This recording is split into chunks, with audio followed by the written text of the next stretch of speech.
everybody, and thank you all for tuning in to Synoria's Best Kept Secret podcast. Today we have our guest. Go ahead and introduce yourself to everyone. Hey everyone, my name is Danny Arroyo from Los Angeles. LA, yes. The wait a minute, no, is that what's your slogan? What's LA's slogan? I'm trying to remember. What is slogan? Isn't this you're in Florida? Florida is the Sunshine City State. Oh no, beautiful. that's California. Right. Listen. California Sunshine State. Florida is what, the orange capital of the world or something?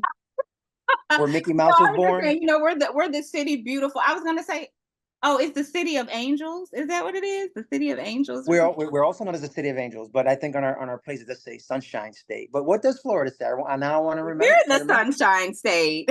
Are you sure? We're pretty sunny out there. I went jogging today earlier and it was hot as heck. So, Yeah, well, we won't get too much into that, but I definitely want to thank you for joining me, and I definitely want to let the people know about you and all the wonderful things that you're doing out there in LA and across this industry of ours, this entertainment industry. So I know that you have already done a project previously, Day Labor. Can you tell us a little bit about that?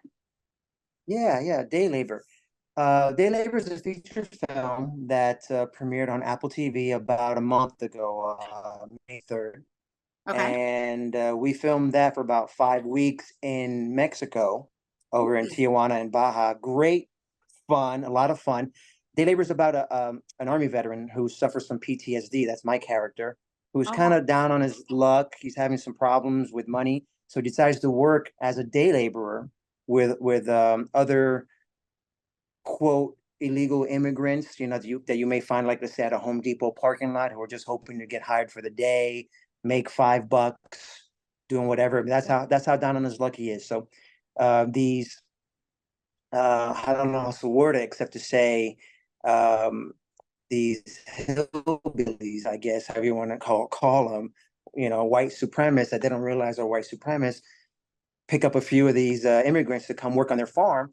And these guys wind up kidnapping us, throw us onto their acreage, this huge acreage, and they go, you have 24 hours to get off this acreage here, to go back to where you came from. And if you don't, we're going to hunt you down. Wow. So it gets brutal. But what they don't realize is that I'm an Army veteran, and I'm able to fight They back. mess with the wrong guy. They mess with the wrong guy. They kept saying the Mexican Rambo throughout the film, which is fun, but yeah, it was just a tremendously fun project. Like I said, we filmed for about 5 weeks in the woods of Mexico. Great time, great people. The cast couldn't have been more fun and more dedicated. And then we shot this during a time when COVID was still pretty rampant. So there was a lot of mask wearing and testing. Even at one point, someone did catch COVID, which we had to take a little hiatus on and kind of go, oh, man, we got to figure out what's up. Yeah. But there was a lot of things that kind of would have kept this film from coming to fruition. But here we are, a couple years later, and the film is now up for Emmy consideration for the TV Academy. I was able to submit my character, Derek Reyes, for Outstanding Lead Actor in a limited or anthology series or movie. And voting begins for the TV Academy as of today, 2 days from now, which is Thursday, June 13th. Listen, so guys, make sure you get in your votes. And first, go ahead and watch. You said it's on Apple TV. Yeah, you can watch Day Labor on Apple TV. You can also rent it on Fandango, Google TV, Roku, Amazon, I believe, but maybe not quite yet. But those other 4, you can definitely see it on those 4 platforms very easily. That's what's up. Big congrats to you. I mean, listen, wishing you good luck, and I received more to come. Yes, I love that. Emmy submission. That's exciting. So I know that you said that you acted in this particular project, but you also direct, correct? Yeah, I also write and I direct and I produce projects. I learned a long time ago, I've been acting since I was for many years now. You can't just wear one hat in this industry. To really have longevity, you got to wear multiple hats, and that means being able to write your own projects and then produce your own projects and then direct your own projects. And if those aren't strong suits of yours, thank goodness that for me, I worked on those. But if those aren't strong suits, living here in California, the City of Angels, in Los Angeles, actually. You can pretty much throw a rock and you'll hit somebody who knows how to direct or edit or whatever. So there's no excuse for not making your own projects as you're busy auditioning, as you're busy waiting for your agent to call you to say you have an appointment or you booked a gig. You could be very busy creating your own stuff, which I always encourage people to do. Don't just sit around and wait for the phone. It'll ring, but in the meanwhile, while you're waiting for it to ring, be proactive and write your own projects, your own materials. Show off I your haven't even got strength into that with what it segment is that you of want to the film. podcast as of yet, as far as me asking, to drop some gems, is what I call them, or some knowledge as far as the industry. And you've already done that in the opening by letting us know you don't wait on projects. You go out and hustle and make your own until the phone rings for you to be a part. So I definitely love that. Yes. Yeah. You know what's up. You know what's up. Look at you. You're doing this terrific podcast. You've been doing it now for 2 years. And in the meanwhile, you still come to LA to come act, and I'm sure you auditioned there in Florida. You know what's up. I mean, imagine if you never did these podcasts and you Right. just waited to just audition. I mean, all the people you would never have met, all the knowledge you wouldn't have gained, and we wouldn't have the pleasure of knowing you, seeing your work. So thank goodness that you're proactive as well, too. I appreciate that. Yes, and that's what I said. It's good to be proactive instead of reactive, because I had a past 100%. guest, which one of her things was she's an acting coach. And so she teaches, or she helps her clients to understand, using physical movement, whether it's exercise or meditation, or just things to keep your mind Yes. and your body going. Yes. So then that way you don't get into that sunken place, because we all know in the industry you can hit those moments, right? Yeah, you said it so perfectly. And I guess maybe this is going to take us into another part of our conversation here. You mentioned meditation. I avidly meditate, avidly work out, um, and always try to find the good in no matter what situation happens. There's a reason why things happen. Nothing, I don't believe, happens for the sake of, oh, it's just bad luck or whatever. If you find a reason why, you may learn a lesson. Right. But you mentioned meditation. I don't know, do you meditate? Because I know I meditate every morning when I wake up to set my day Right. with a visualization and one of gratitude. Well, so for me, I don't necessarily meditate, but I am a prayer. So I do pray. Great. And then another release for me, which a lot of people know this about me, I'm a spa girl. I love the spa. You give me the spa and we're good. So a good I love it. massage, or just some me time, and I'm good. Yes. I'm with you on that. I just came back from acupuncturist, so it's all about healing the body. And then when I'm there, I also meditate. And when you come at life in a place of gratitude and appreciation for where you're at, what you're doing, and knowing that what your goals are going to arrive, like you just already are living that feeling. Right. I defy you to not feel happy about where you're at. Right. That's how I feel. Exactly. And I think, like you said, it puts you in a whole nother mind frame, just to be appreciative of the things that are around you. Even if things aren't necessarily going the way that you would like them to go, it just allows you that opportunity to reflect on the moment and the now. Because I'm one of those people, I like to be in the now. You know what I mean? Some people just, Yes. they don't appreciate that the moment that they're in, but you always have to, like they said, stop and smell the roses. So that's something that I definitely live by.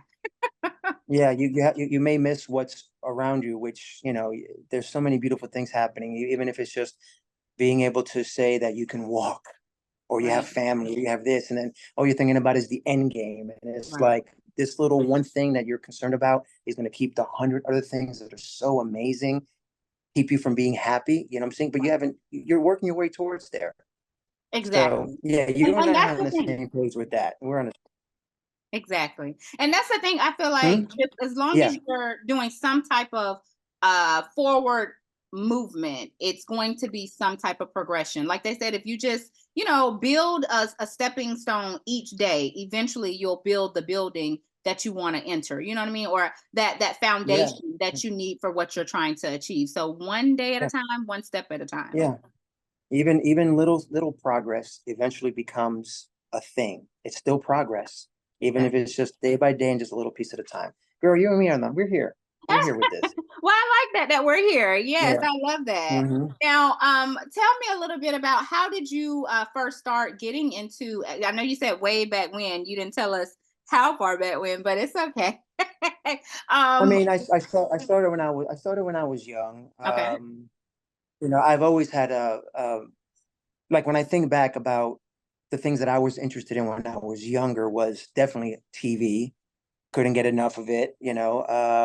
My dad was a big time sports guy, okay, so I was into sports as well too because of him. And I remember going jogging like at 6 years old with him, trying to keep up, and because I would see him jogging, and so still something to this day that I do as part of my workout between yoga and weight training and you name it.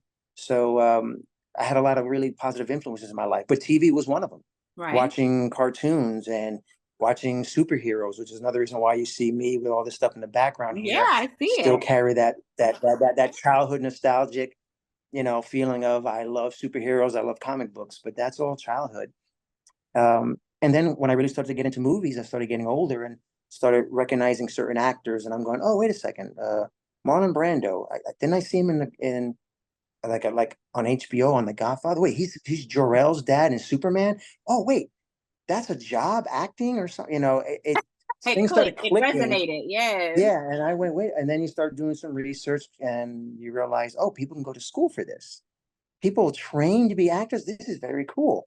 And then eventually you start doing plays in school, and it's just a path that kind of led me to where I'm at today, where I'm grateful to say I have almost 80 film and TV credits and commercials to my name. I am grateful for the career I've had, and still loving the journey and still loving the process. Exactly. And see, and that's what I'm saying. Like, it's true what they say about making sure that you stay honed into your craft and you always are trying to, improve, whether it's taking classes or just staying around or amongst, the productions, just so that way you're keeping yourself sharpened. Do you feel that way as far as training or continuing that path within your industry? Yeah, it's a great question. I believe firmly in classes. I think I've been taking classes forever. I'm at a point now where if I have a really big audition that I need coaching on, I'll coach up on it. I have friends of mine that been acting forever, and we will help each other out. But for those of you that are starting and you're only maybe a few years in, you have to take classes. Some of the classes that really helped me turn the corner was when I started taking scene study class. It was taught under the teachings of Uta Hagen. I've taken classes for Meisner. I've taken classes for method, and all of them have absolutely solid um, foundations of Mm. how to become better at what you're doing, how to be more real in your performances. And then what I do is I just take the little gems from each and every one of them, and you apply it to what works for you and what helps you to become as real as possible when you audition and or are on set filming. But yeah, if you're thinking about doing this thing, you have to take classes. It's not quite as easy as you think to be able to read something and be able to just perform it as if you've not memorized anything. You're just a character, and you're in the moment, and you're thinking, and you're responding, and you are eliciting an emotion. All of a sudden, when you elicit an emotion, it brings an emotion out from the audience who are watching you, and because they're caught up in what you're doing, because it's in your eyes, it's in your mannerisms, it's in your body movement, and that Exactly. requires class to become that confident and that loose and that flowing in the words and what the words mean to you. Right. And just letting it and I love that because method acting, is something that I am very strong about because I do enjoy when you're able to, really you can put yourself in the role, but at the same time, you're able to really get into what that character may have been experiencing at that time, whether it's, you playing Mhm. a single mom or, the housewife or whatever it may be, really putting yourself into that and that before moment, that after moment, what were they, Yes. what I mean, all of that, and it goes into the character. It's just It's something about being able to take on a character and then, like I said, insert yourself, but at the same time, just make it just so it doesn't seem like you're playing a character. It's a part of you. You know what I mean? Like really putting You yourself know, in that. well, moments I kind of love. Let's say I'm auditioning because a lot of auditions are done at home now. Okay. Um, and let's say you're auditioning for whatever, and you get so I've had this happen so many times, and it's such a very pure moment, and it makes me laugh because you get caught up in the scene that you're doing, and you're so caught up in it, and you're so feeling it that you forget the next line because you're Mm, so feeling that. How often does that happen to you? It must happen to a lot of actors. And then I go, oh my God, what's my next line again? yeah. But that's good. That just shows that you're there, and now just bring the lines into what you need to say. Um, but that just shows you how far along you've gotten where you can actually you're feeling it, Right. and at that point sometimes you kind of go, oh my God, I'm really feeling it, and I forgot the line, and Exactly. so it's a funny moment. Yeah, and I think that's a beautiful moment when you actually can embody is what I call it, and you when you're able to embody that. But yes. Now you Absolutely. said you have over 80 I don't not Yeah. features, you Oh, have 80 80. over 80 credits under your Yeah. your belt. Are they Yeah. in multiple demographics or do you try to focus on a certain demographic? I wouldn't say demographic, I'm sorry. A No, certain I mean, I know what you're saying. genre. My credits, my credits are spread out throughout, like let's say film and TV and commercials, Okay. episodes. There's short films as well too. Um, I you know until you reach a point where you can pick and choose what you want to do. Mind you, when you're writing your own stuff, you can create anything you want. But Exactly. let's say some of the bigger projects, the Paramounts and the Universals and the Disneys, whatever, you kind of go with the work, um, where you book the work. So there's that. Um, so I can't really say that the genres that I've done have been like, oh, I choose this and I choose that. I mean, when I get an audition, I'm just grateful to have that, and I will try to embody what it's like to be a serial killer, though I've never done that Right. before. What it's like to be, you know. But I tell you what, early in my career, when the stereotypes were a lot more real, I Mhm. think today they've loosened a little bit, and I'm grateful. I'm grateful to say that you don't quite have as many stereotypes. I don't play quite as many janitors, let's say, Oh, or like hardcore gangbangers because I happen to be of a Latin descent. I've played quite a great number of detectives and lawyers and sheriffs and cowboys and just things I've never done before, which I'm super grateful for. Bankers, I didn't have that years and years and years ago. It gotcha. was always the Yes. same thing. Well, Are it's you willing good to to shave see your the head? evolution because you do want to feel as though you're able to have different characters that you're able to portray, Yeah. and give life to. Because when people like yourself see yourself, then they feel that hey, I can do that too. Yeah, I don't have to just play the janitor or the bad guy or Yeah. whatever that may be. So that definitely opens up others' eyes for those roles as well. Yeah, and when you're early on in your career, you take what you can. And Right. but I couldn't tell you. I mean, I've played. I was always three choices. Usually, I noticed it was always like some maintenance guy, definitely a bad guy, but like of a gangbanger thing. Like they say, are you open to having your hair cut shorter or shaving your head? Do you have any tattoos? And I'm like, I have none of that. Right. Like this is who I am. Or the Latin lover. Oh, Those are the three that seem to be that came along. But thank goodness that there's been a shift, and it's just I'm grateful for a lot of these roles that I play. There've been some really fun roles. A lot of detectives, which I embrace fine because my dad was a detective for 25 years, right. the state police and detective in the state of New Jersey. So I'm like, hey, I know all about that. Right. Exactly. Yes. Again, putting that method to work. So yeah, I love that. Yep. Now, I just want to ask because we kind of spoke about day labor, earlier. Are there any other projects that you're working on or that you can share with us at this time? Absolutely. I appreciate you asking. Well, we have Day Labor, which is on Apple TV. I hope you guys get a chance to watch it. There's also a film called The Stolen Valley. The Stolen Valley that premiered in February, played in 100 theaters across the United States, and now that too is on Apple TV. Um, I'm not the lead in that one. The lead are these two fabulous, fabulous female actresses who deserve all the credit in the world. They really carried this film. I play a bad guy in that one that chases after them, and but you know what? It was such a great role, and I got to film in Arizona and in Utah for about 4 weeks, and that was great fun. So a good time with that one. So the Stolen Valley. I have a TV show called Sangre Negra, Black Blood. That's the whole title. So either Sangre Negra, Black Blood, and you can find it on Tubi and on Amazon and on iTunes. We have four episodes out right now for season one, with another four coming out for season two. Not sure when. We're hoping for sometime this year, but you can watch the first 4 episodes. Oh, and I have a Western. I almost forgot a Western called Wild West Chronicles. I Okay. play the main bad guy on that one for an episode, and that'll be in August. And you can see that on either Tubi or Amazon or iTunes. Okay, so you look at the versatility. We have you on, the different platforms. Now, if we were to go to your social media page, would we be able Mm, to like, get to everything from there, or how yeah, do we find you? yeah. Social media for me, I mostly use Instagram. I wasn't really that much of a Twitter guy before, though. I used to get my news there. Now that it became something different, it's weird, and that's fine. But I'm not on Facebook. Okay. So Instagram is for me. I don't know if you want to type it in there or send it to your listeners here. It's just my name, but Mr. in front of it. Mr. Mr. Danny Arroyo.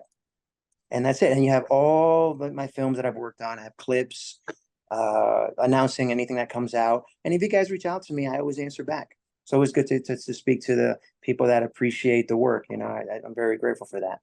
And I like that as well, because that was going to be another question, because we do see sometimes where, because I have people that reach out to me about different things. And if I'm able to help, I try to. If not, I try to direct them to, who can assist or what they're able to assist with. So I Yeah. like the fact that you mentioned that, hey, reach out to me if you do. I don't mind sharing any information that I may have, because that's important. And that's another reason why I enjoy doing this podcast and having this platform, because it's all about community building, as well as being able to share that knowledge amongst us, because you don't know what your words may be able to do and help someone in their path. It may not necessarily be acting, it might be underwriting, or it might be, meditation, whatever that may be, but at least they're able Mhm. to come and, get some insight. So I like that as well. Yes, yes. I always hope that in somehow, in some way, whatever it is I say Mhm. inspires others, whether it's initially and they just feel motivated, or maybe they remember something that I said 6 months from now and it just kind of guides them. And I tell you, some of the best, most healing, positive feedback I've gotten back was this. I had someone reach out to me. A few people done this, but this one person reached out and was like, I remember what you said when you spoke at the film festival. You were kind of like inspiring us, and you inspired me to do this short film. And I won like 3 awards, and now I'm gonna do, and I'm like, "I- that was just amazing. Yes, that is. I mean, you just never know who's going to listen, and then who they're going to tell, and then all of a sudden you've inspired and uplifted a whole generation of people, just based on a comment or your actions. They see Exactly. me post on Instagram working out, or me talking about meditation, and all of a sudden they're like, yeah, I knew I've been needing to do it. Reading that was at the right moment. Serendipitously I read it, and now I started meditating. So yeah, that inspires me to keep on doing it, because I feel if I can help others through my words and actions and deeds, um, it doesn't get much better than that, I don't think. It doesn't. I don't think so. And that's what I say. I really, that's a goal, right? Because if somebody can come back to you and say, "Hey, Danny, you did this," or "I saw this of you, and this really made me feel this way, and now I'm doing this," I think that's like one of the greatest paybacks, one of the greatest rewards that we can have Isn't it? in I life. know. It's so great. I mean, ultimately, when we want success in this industry, there's a reason why I'm up for Emmys, with day labor, and I'm doing all this work. I mean, we all want to reach a level of success. We all want, a certain income coming in. We want to be able to work on projects that we love. But to also be able to help others on the way. I mean, you have no idea how many friends I just have on my list that when I'm at a point where I can pick and choose who I want on my projects. Right. There You know, you on those go. big projects, they go, Dan, who do you like for this? Like, and I'm going, I want that person, that person. I remember this person struggling with me. I remember this person inspired me. This person helped me out when I needed something. It's like they're coming on board. And I can't wait to be able to do that on a grander scale. That I'm looking forward to. Yes. And just you saying that is just delightful to the ears, because that's what it is about, being able to help others and put them in a position. You have to be able to stand up yourself first, of course, but Mhm. being able to bring people along for that journey and that ride is definitely a privilege, and one that I also aspire to have, one day, even just by these words, you know what I mean? So I know you kind of touched on earlier that you spoke at a film festival. So Mm. is that something that you continue to do, or was this just something that came along and you wanted to participate? Like, how did that come about? I have the good fortune sometimes of having people reach out and they go, "You want to speak here, speak there." So that's cool. I think for that particular one that you're asking about, I had a film playing, Okay. and we had a film playing for that one. It was a few years back, but the film was playing, and they just had some of the cast up there speaking, and I kind of went off on my "don't wait for the phone to ring." You know what Yeah. I'm saying? I could talk about the project all day, but you got to create your own stuff. You know, so I've been preaching. I've been on that pulpit preaching that for a long time. Okay. For a long time. And then, like for example, right here, I don't know if you see. Let me see. I'm pointing the right place here, right Okay. there. Right. That's something that I wrote and directed right there. Okay. Wow. Pointing right there, right there. So I wrote and directed that. That's a comedy short that I did, and it won like 12 awards.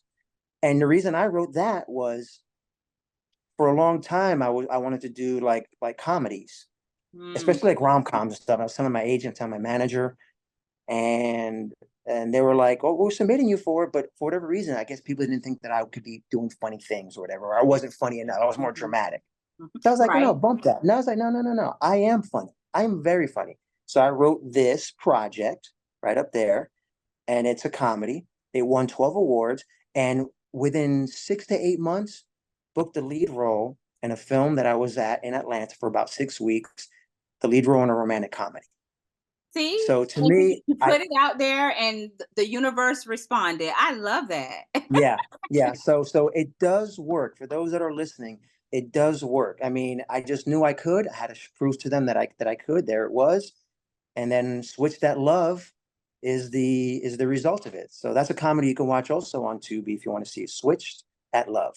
Switch That Love, yes, on Tubi. Well, I'll definitely, because I love a good rom com. You get Yeah, your popcorn, and you, especially like on a weekend or something like that, where you're just relaxing and you're in. So yeah, that'll be my thing. I'll definitely make sure to check it out and give you some feedback. yeah. Absolutely. You um, got it. You got it. Thank you. yes. So tell me a little bit about your process as far as writing. So when you're developing these different projects and these characters, what are the methods or what are the steps that you take? Right now I just finished writing a series that I want to start filming sometime soon. We're in the process of meeting up with investors and whatnot. But my process is um, I come up, I have an idea, and from the idea, I try to figure out who are the main characters and where are they trying to go? What is their purpose? Who are they, and what do they want from the beginning of the script to the end? What is their goal? And then what changes do they are they going through in that process? What have they learned? And then based on that one, I kind of just write and see where the story goes. A lot of people like to outline. I have a mild outline. I have an idea of where I want to go, but I find that as I keep writing, knowing who the character is, I let the character dictate what Mm, happens next gotcha. based on their truth. And their truth might be my truth. Maybe it's just me thinking like them, or maybe me and what I would do. But after you get so enveloped in writing, and I can do it for hours and days at a time, all of a sudden I'm thinking like the person, and I'm going, wait a second, this person would then do this instead of that. That's what I'm going to write next. And I Mm, remember sometimes hitting a block. Yeah, sometimes I hit a block, and I'm like, oh my God, I'm not sure where to go with this. Like, do we go here? Do we go there? I'll go out for a jog. I'll go meditate. take a Mm. nap, and just take a day to just kind of think about it. I'm go, I know what I'm going to do, and I'll start writing it again, and I'll continue. And I find that when that happens, and people read my scripts, they're going, I had no idea where this was going, and it just seems so like I loved where it went, and I went, And it I just didn't know where it was opens going you up either. to a I whole just nother kind of went with perspective. it. Yeah. Yeah, I just kind of went with where I felt the character would have gone in truth, in their truth. So that's kind of how I do it. Yeah, and I find I have the best results that way.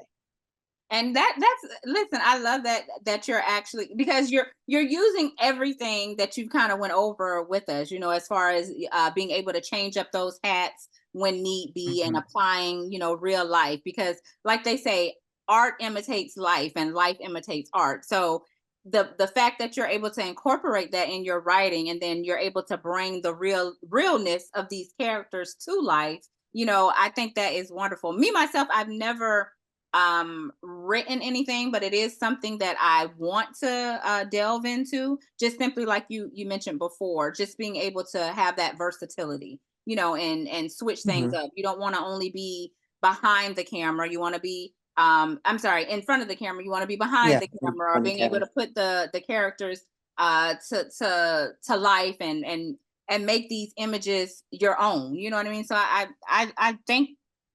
think that is like one of my Yeah. next steps, is being able to get into maybe some writing classes. Well, okay.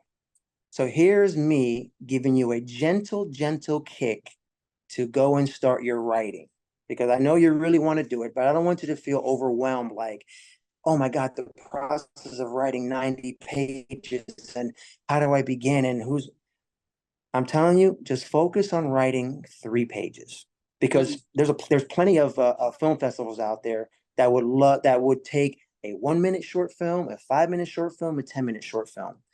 Just write 3 pages. If you have the gumption to do five, just write 5 pages of something that you would absolutely love to see yourself playing or doing, even if it's just a scene in your kitchen or a scene in your living room. okay. Keep it simple, because then when the motivation hits, and all of a sudden 5 pages becomes seven, and then seven becomes 10. But don't worry about that right now. Right now, just say, I'm going to do 3 pages. And it's just me in my kitchen getting a cup of coffee, and the phone rings, and it's, oh my God, this thing happened. How do Mm. I deal with that? And I'm on my way to this, and this has got to happen. What do you want to show? And before you know it, it does. Before you know, you'll have 60 pages if that's what your goal is. Before you know, you'll have 30 pages. But just start with 3. Just You'll be start. surprised. Like it Just sounds start. like you're just saying it'll write itself. It'll come to you. Yeah.